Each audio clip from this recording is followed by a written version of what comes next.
আরে শহীদুল, বিয়ের পর তো আমাদের কথা ভুলেই গিয়েছিস। কেমন আছিস? ভালো আছিস তো? আর ভালো। এই দেহটা দেখছিস না, এই দেহটা দেহ নেই, এটিএম মেশিন হয়ে গেছি। মানে কি বলতে চাচ্ছিস? আরে বুঝতে পারছিস না, পার্টি দেওয়ার ভয় এরকম বলছে। আরে না না, তোরা যেরকমটা ভাবছিস সেরকমটা না। তাহলে কি হয়েছে আমাদেরকে বল। তাহলে শোন।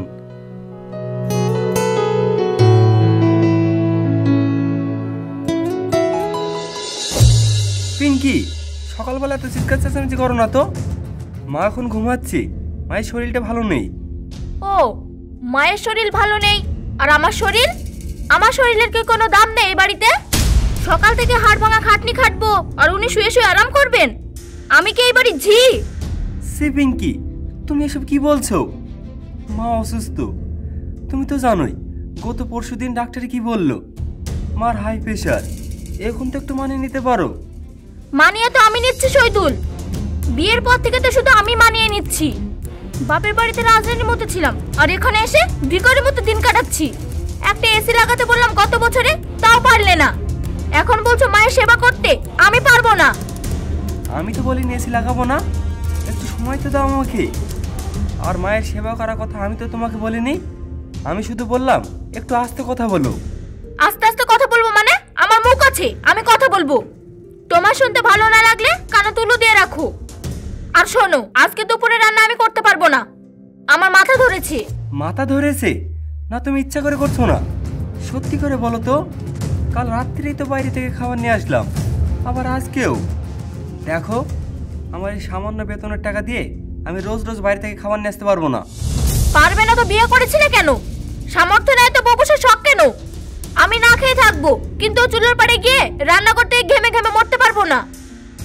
তুমি কি চাও বলো তো? আমি মরে যাই?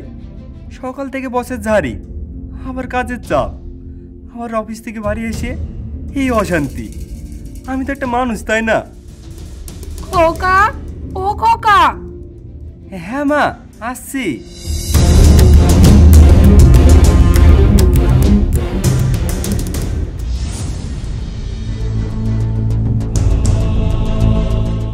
দেখলে শুরু হয়ে গেল। যেই দেখলেন আমি তোমাকে দু কথা শোনাচ্ছি আর অমনি ডাকতে শুরু করলেন। সিম্পাতে আদায়ের ধান্দা সব। বুড়ো হার ভিলকি বাজে জানে খুব। চুপ করো পিঙ্কি, একদম চুপ। আর আমার মায়ের নামে একটা বাজে কথা বলবে না। গলা নামিয়ে কথা বলো শহীদুল। আমার বাবাকে ফোন করলে কিন্তু ভালো হবে না। ওরা এসে যদি দেখে আমাকে এই অবস্থায় রেখেছো, তাহলে লঙ্কা কাণ্ড বেঁধে যাবে। হ্যাঁ, তোমার বাবা আসুক, আমিও চাই তোমার বাবা আসুক, আর দেখুক উনার মেয়ে কিভাবে সংসার করছে। বৌমা, একটু পানি এনে দেবে মা? গলাটা শুকিয়ে কাঠ হয়ে গিয়েছে। নিজের পানি নিজে নিয়ে খেতে পারেন না? বোতলে করে তো পানি সামনে রাখা আছে, সব সময় হাতে তুলে খাইয়ে দিতে হবে। পিঙ্কি, মা বিছানা থেকে উঠতে পারে না, তুমি তো সেটা জানো। গ্লাসটা এগিয়ে দিতে পারছো না? গ্লাসটা এগিয়ে দিলে কি তোমার হাতটা ক্ষয়ে যাবে? হ্যাঁ, যেতো আমার হাতের নখগুলো সব নষ্ট হয়ে যাচ্ছে কাজ করতে করতে। তুমি তো আর বিউটি পার্লারে খরচ দাও না। দাও না মানে? গত মাসেতে তোমাকে 3000 টাকা দিলাম তোমার হাতে ওই রং মাখানোর জন্য। মায়ের ওষুধের টাকা বাঁচিয়ে তোমাকে দিয়েছি, আর কত চাও? কি বললে? রং মাখা? আমি রং মাখি? আমি সাজবো না? আমার কি বয়স হয়েছে? তোমার মায়ের মতো বুড়ি হয়ে গিয়েছে আমি? মাত্র 3000 টাকা দিয়ে খোটা দিচ্ছ? ছি, ছোট লোক কোথাকার। আমি ছোট লোক? আমি ছোট লোক? আমি নিজে রক্ত জল করার টাকা দিয়ে এই সংসারটা চালাই, আর তুমি বলো আমি ছোট লোক? তুমি যে সারাদিন শুয়ে শুয়ে ফোন টিপো, তোমার শাশুড়ি একটু পানি চাচ্ছে তাই তুমি দিতে পারছো না, আর তুমি খুব বড় লোক। হ্যাঁ, আমি বড় লোক ঘরে মেয়ে, তোমার মতো বস্তিতে বড় হয়নি। আমার কপালটাই খারাপ, তাই তোমার গলায় ঝুলেছি। কপাল তো আমারই খারাপ পিঙ্কি। আমি ভেবেছিলাম আমি সুখে সংসার করব, শান্তিতে থাকবো, আর এখন দেখছি আমার জীবনটা পুরো নরক বানিয়ে ফেলেছি। খোকা, আর ঝগড়া করিস না বাবা, ও বাচ্চা মেয়ে, বোঝে না। তুই থাম, আমি জল খেয়ে নিচ্ছি। এই যে শুরু হলো নাটক। বাচ্চা মেয়ে বোঝে না? আমি বাচ্চা? আমাকে ইনডাইরেক্টলি অপমান করা হচ্ছে। শহীদুল, তুমি দাঁড়িয়ে দাঁড়িয়ে দেখছো তোমার মা আমাকে অপমান করছে। মা তোমাকে অপমান করেছে? মা তো তোমাকে বাঁচানোর চেষ্টা করছি। তুমি কি মানুষ পিঙ্কি? তোমার কি বিবেক বলতে কিছু নেই? বিবেক দিয়ে পানি খাবো? বিবেক দিয়ে পেট চলে? পাশের বাড়ির কাবিরার বর তাকে কালকে ওয়াশিং মেশিন কিনে দিয়েছে, আর এদিকে আমি রোজ রোজ হাতে জামা কাপড় কাচ্ছি। আমার কষ্টের দিকে তো তাকাও না, শুধু মা আর মা। কাবিরার স্বামী 3টি বিজনেস আছে, আর আমি সামান্য একটা চাকরি করি। আমার সাধ্যের বাইরে আমি কি করব? আমি কিডনি বেচে দেবো? দরকার হলে তাই দেবে। আমার সুখের জন্য সবকিছু করতে হবে তোমাকে, আর না পারলে আমাকে ডিভোর্স দাও। আমি আর থাকতে পারছি না ভিখারির সংসারে। ডিভোর্স? এই কথাটা এত সহজেই বলে দিলে পিঙ্কি। আমাদের 5 বছরের সম্পর্ক, আমরা ভালোবাসা করে বিয়ে করেছি। এগুলো সব মিথ্যে। শুধুমাত্র একটা ওয়াশিং মেশিন আর একটা এসির জন্য আমাদের এতদিনকার ভালোবাসা সব শেষ। ভালোবাসা দিয়ে পেট ভরি না শহীদুল, ভালোবাসা জানলা দিয়ে পালাই। যখন অভাব দরজায় এসে দাঁড়ায়। তুমি আমাকে সুখ দিতে পারছো না, এটা মেনে নাও। সুখ মানে কি শুধু টাকা পিঙ্কি? এই যে আমি অফিস থেকে ফেরার পথে তোমার জন্য রোজ চকলেট নিয়ে আসি। তোমার জন্মদিনে সারা রাত জেগে তোমার জন্য ডেকোরেশন করি। তুমি যখন যেটা খেতে চাও আমি তোমার জন্য তখনই সেটা নিয়ে আসি। আমি দিনরাত দেখি না, আর তুমি বলছো এটা সুখ না। এগুলো নাকামি, আর আসল সুখ হলো স্ট্যাটাস। ভালো শাড়ি, গয়না, গাড়ি। তোমার মায়ের ওষুধের বিল মেটাতে মেটাতে তো তোমার জীবন শেষ। আমাকে কি দিয়েছো? হ্যাঁ, কি দিয়েছো? খোকা, বৌমা ঠিকই বলেছে রে। তুই আমাকে বৃদ্ধাশ্রমেই রেখে আয়। আমার জন্যে তোদের এই সংসারে এত অশান্তি। আমি চলে গেলে তোরা ভালো থাকবি। মা তুমি চুপ করো তো। বাহ, খুব ভালো প্রস্তাব। তোমার মাকে বৃদ্ধাশ্রমে দিয়ে আসো, অন্তত আমি একটু শান্তিতে নিঃশ্বাস নিতে পারবো। বুড়ো বয়সে এত অসুখ বিসুখ, বাড়িতে হাসপাতাল বানিয়ে ফেলেছি। পিঙ্কি, তুমি কিন্তু তোমার সীমার বাইরে চলে যাচ্ছ। আমি আমার মাকে বৃদ্ধাশ্রমে পাঠিয়ে দেবো? এই মায়ের জন্য আজ আমি এখানে দাঁড়িয়ে আছি। বাবা মারা যাওয়ার পর মা লোকের বাড়িতে কাজ করে আমাকে মানুষ করিয়েছে, আমাকে পড়িয়েছে, আর সেই মাকে আজকে আমি ফেলে দেবো? তাহলে আমাকে ছাড়ো। হয়তো এই বাড়িতে তোমার মা থাকবে, নয়তো আমি থাকবো। সোজা হিসাব, আজকে ফসল হবে। তুমি আমাকে চয়েস করতে বলছো মায়ের আর বইয়ের মধ্যে? হ্যাঁ বলছি, এখন বলো।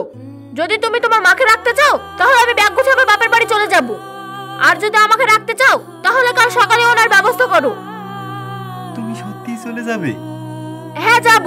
এই নরকে পচে মারা চেয়ে বাপের বাড়িতে দাসী হয়ে থাকা অনেক ভালো। বেশ। বেশ মানে কি বলতে যাচ্ছ তুমি? ব্যাগ গুছাও পিঙ্কি। কি? তুমি আমাকে চলে যেতে বলছো? আমি তো তোমাকে যেতে বলিনি, তুমি তো নিজেই বললে তুমি আর এই বাড়িতে থাকবে না। যেই মেয়ে তার স্বামীর মাকে বোঝা মনে করে, সম্মান দিতে জানে না, যে মেয়ে 1 গ্লাস পানি পর্যন্ত ঢেলে দিতে পারে না, সে আমাকেও একদিন ডাস্টবিনে ফেলে দিতে পারে যখন আমি অকেজো হয়ে যাব। শহীদুল, তুমি কিন্তু পস্তাবে। আমি একবারে বাড়ি থেকে বের হয়ে গেলে আর কখনো ফিরবো না। জানি, আর ফিরতে হবে না। যে ভালোবাসা টাকার দাড়ি পাল্লায় মাপা হয়, সেই ভালোবাসা আমার চাই না। খুব ভালোবেসেছিলাম আমি তোমাকে, আমার নিজের চেয়ে বেশি। আমি ভেবেছিলাম তুমি এই বাড়িটাকে আপন করে নেবে, কিন্তু না, তুমি আমাকে ভাবলে এটিএম মেশিন। ঠিক আছে, খুব বড় বড় কথা শিখেছো। থাকো তুমি তোমার অসুস্থ মাকে নিয়ে, তারপরে দেখবো কে তোমাকে রান্না করে খাওয়ায়, কে তোমার ঘর গোছায়। মায়ের হাতে পোড়া রুটি খেয়ে আমি শান্তিতে থাকতে পারবো, অন্তত রোজ এই বিষাক্ত কথা শুনতে হবে না।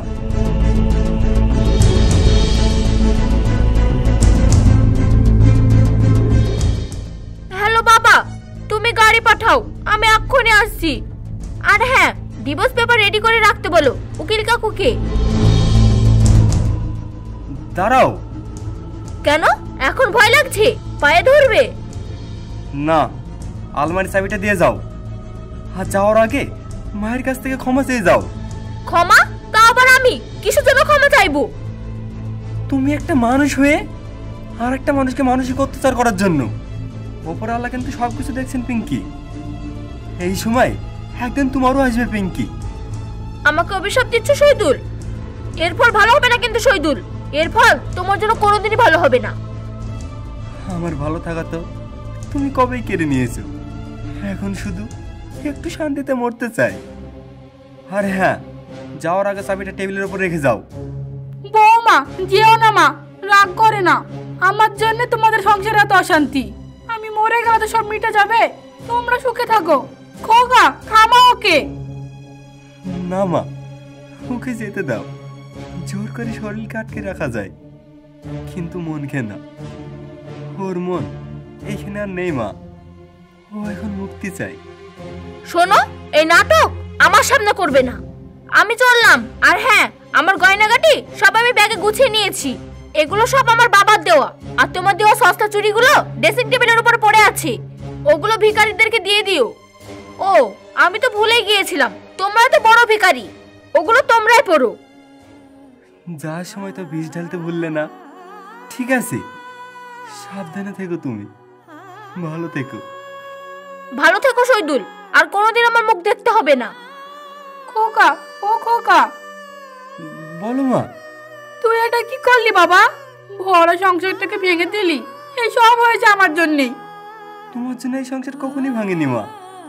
সংসার তো আসলে কখনোই ছিল না, ছিল শুধু অভিনয়। আর আজ আমি সেই অভিনয়ের পর্দাটা সরিয়ে দিলাম।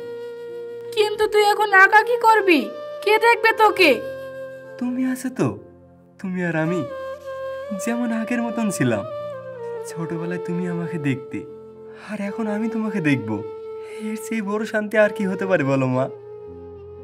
তোর চোখে পানি কেন বাবা? পানি কোথায়? চোখে মনে হয় কিছু একটা পড়েছে। ধুলো হবে হয়তো, সংসারের ধুলো। তুমি ওষুধগুলো খেয়ে নাও মা, আমি একটু আসছি। কোথায় যাচ্ছিস? রান্নাঘরে মা আর ছেলের জন্য একটু খিচুড়ি রান্না করতে। আজ অনেকদিন পর তোমার আর আমার পিকনিক হবে মা। এই পিকনিকে শুধু তুমি আর আমি থাকবো। পাগল ছেলে আমার। হ্যাঁ মা, আমি পাগল। শিয়ানা হলে তো পিঙ্কিকে আটকাতাম। পাগল হয়ে আমি অনেক ভালো আছি মা। অন্তত বুকে পাথর রেখে তো আর হাসতে হবে না। আয় আমার কাছে আয় একটু। মাথায় একটু হাত বুলে দাও না মা, খুব ক্লান্ত লাগছে।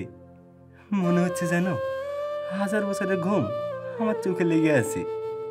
ঘুমা বাবা, আমি তো আছি, আমি কোথাও যাইনি। তুমি যেও না মা, সবাই আমাকে ছেড়ে চলে যাক, তাতে আমার কোনো যায় আসে না। কিন্তু তুমি আমাকে কখনো ছেড়ে যেও না মা। তুমি ছেড়ে চলে গেলে আমি সত্যি এতিম হয়ে যাব মা। তুমি যেও না মা। আমি আছি বাবা, আমি আছি।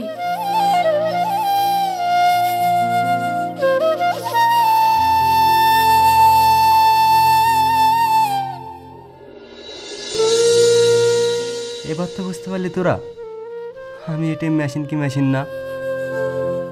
সত্যি কথাগুলো শুনে আমার খুবই খারাপ লাগলো।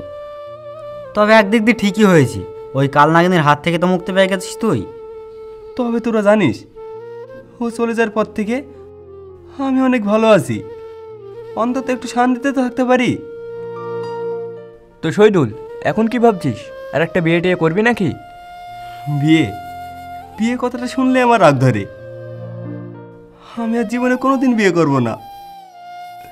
আল্লাহ আমাকে যতদিন বাঁচিয়ে রেখেছে ততদিন আমি মায়ের সাথে বাকি জীবনটা কাটিয়ে দিতে চাই।